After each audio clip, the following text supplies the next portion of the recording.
I'm delighted to be here with you again. It's Mensah Oteh, and welcome back. I'm going to be talking about two words. Two words that are very important in developing a really successful financial life. The first word I'm going to be talking about is asset. And the second word, liabilities. Now, these two words are very, very important, fundamental. And in so many cases, I found they're very confusing for a lot of people. And so I thought it would be useful to just give you a very short, but also intense explanation about how these words are different, but more importantly, how these words and the understanding of these words and the inclusion of these words in your vocabulary can help you start to move towards your financial dreams. Now, the first word is assets.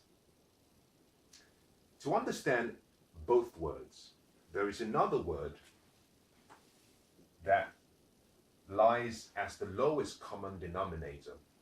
That word is the word cash flow. You see, everything in life is in vibration. Now think about this. Everything that exists in the universe exists in one or two states: matter and energy. At the lowest form, everything is pure energy. And energy is in vibration, meaning everything around you, everything you see, is in a state of motion. Now, money moves. If money is parked or kept for too long, it loses its value. Every economy, every country thrives by having money circulate. If you have a country whereby there is maybe a concern where people are saving and not spending, that country starts to shrink. So one of the things that every government will do is try to regulate interest rates and play around that with inflation, just to make sure that people are circulating money. So cash has to keep moving. It has to keep flowing. Now, with assets, to understand the definition of an asset, just have this picture in your mind and ask yourself one simple question. What is the direction of the flow of money? With assets, money flows in, towards you. With liabilities, money flows out, away from you. It's really that simple. So an asset is simply an investment, a product, an item you own, such that after the first initial investment in capital, money in the way of income starts to flow towards you. Now, this investment could be appreciating in value. If it appreciates in value and at the same time generates an income that allows cash to flow towards you, we call that an asset. If you buy an investment or you buy something that after the initial capital investment, if that item starts to decline in value, then we cannot call that an asset because it's declining in value. If that particular item causes money to flow away from you, we call that item a liability because money flows away from you. Now, let's use examples that perhaps will seem more realistic to your personal circumstances and your lifestyle. Let's imagine, for example, that you decide, let's use this example. Let's say this wristwatch I'm wearing, you buy a Swiss wristwatch, it's very expensive, perhaps it's handmade, and it's maybe one of only 10 in the entire world, exclusively made. Let's just imagine that, for example. After you've paid an initial capital investment of X pounds, that's your capital investment, initial investment. If because of the uniqueness of the watch, if I decided that I wanted to insure this watch, and I got good insurance, and every month it cost me £2 per month, then every month money is flowing away from me, from my account, to someone else's account. This watch automatically becomes a liability. Now, this watch Remember this, it could be an exclusive watch. It might appreciate in value over time. However, we're dealing with the future. We're not dealing with facts. And it's important you understand that opinions and facts are two opposite sides of a coin. You have to deal with facts when you're dealing with your life, not opinions. Opinions deal with things that could happen. Well, the sky might fall down. That could happen. The fact of the matter right now is the sky is up and the sky is blue. So deal with facts.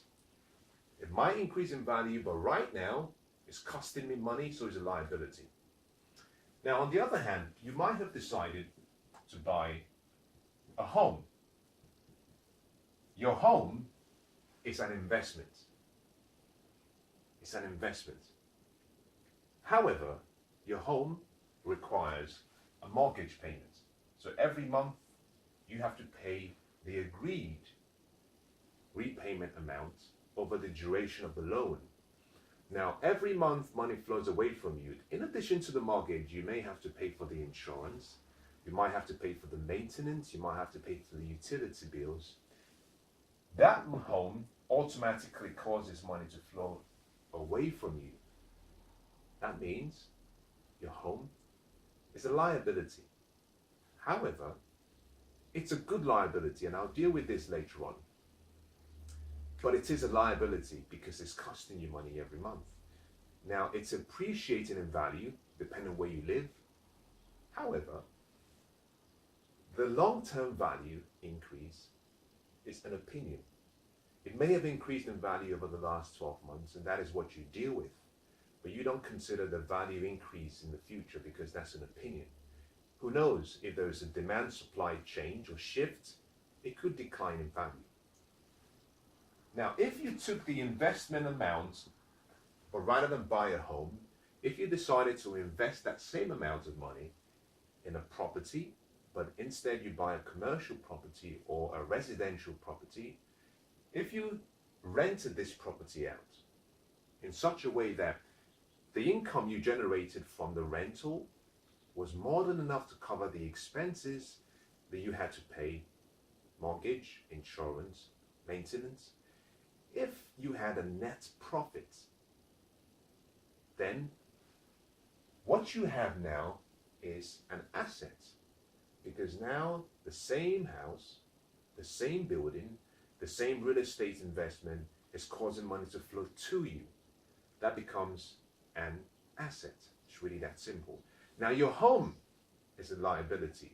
If on the other hand you decided, well, I'm not going to live in this home, I'm going to rent this home out, and you went through the same process of having more income than you had expenses, then that home goes from being a liability to being an asset. So the simple definition is quite straightforward. Assets will cause money to come towards you after the original investment. Liabilities will cause money to move away from you. Now, the key to wealth, if you want to create wealth for yourself, if you want to become successful financially, the key is you must focus on acquiring assets and reduce the liabilities you have. Focus on acquiring assets, but reduce the liabilities you have. Now, recognize something, that although you have liabilities,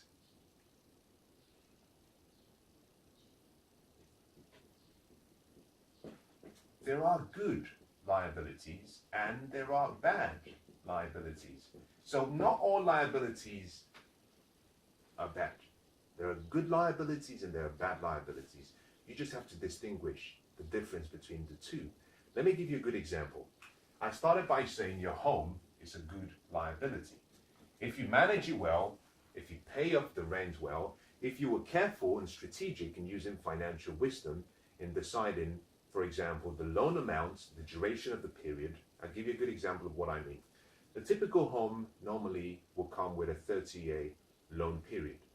That is very unfair for most individuals, but most people don't realize that over the course of the 30 years, now they're going to pay, in many cases, more than twice the original value of the house. The 30-year setup favors the bank, the lending society. If you're smart enough and simply change that from a 30 to a 15-year mortgage or a 10-year mortgage, what you do is you save more than a third of the interest you would have paid. So for example, if your mortgage was for 200, the home rather was for £200,000, over the 30-year period, the mortgage might be £450,000 with interest that you have to repay.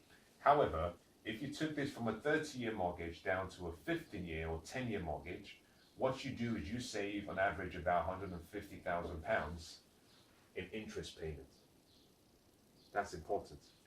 So your home is a good liability. If you've applied good financial intelligence in the acquisition of the original transaction, and if you apply good property management skills, so you keep increasing the value. A bad liability is a car. A car is a bad liability. One of the reasons being, if you walk into a showroom and you buy a car, as soon as you exchange your money for the car, if you drive that car out of the lot and you simply drive down the street and turn back around in 2 minutes and drive back into the showroom and say, here are the keys, I want to give it back to you, you will have lost, in 2 minutes, you would have lost about 20 to 30% of the value of that car. And you've only driven it for 2 minutes. A car does not increase always in value, except it's a vintage car. Most cars depreciate in value. So a car is a liability. It costs you money every month, but it decreases in value. So it's important you understand these. Liabilities are not always bad. Now there is another form of liability called debt. Debt is split into two. You have personal debts and then you have investment debts. It's important you distinguish both and you know the difference. Personal debt is debt that makes you poor. It's debt that you get into for your instant gratification desires. I want to buy a new shoe. I want the latest iPod. I want the latest computer. I want the new car. These are items that you buy and they keep you poor. They're causing money to flow away from you every month. Investment debt, on the other hand, are debt that you go into to acquire assets. Investment assets that actually create wealth for you. So, just like you have good and bad liabilities, you also have good and bad debts. The key is you need to know the difference between both and be strategic in which you select. Now, I hope that's been useful. What I'd like you to do as you go away is make a decision that you're going to increase your financial education. Decide that you're going to start investing a few minutes every day to increase your understanding about money, about finances, about life, and start creating and fashioning for yourself the good life. Because we've all been given that unique gift of having life and having it abundantly. But in many cases, the necessity we have, the burden we have, the chains we have, because we have to work for money, is keeping us from enjoying that life. And one of the ways you can get back your life is by education, by developing your financial wisdom, and then slowly start to change your habits, your lifestyle.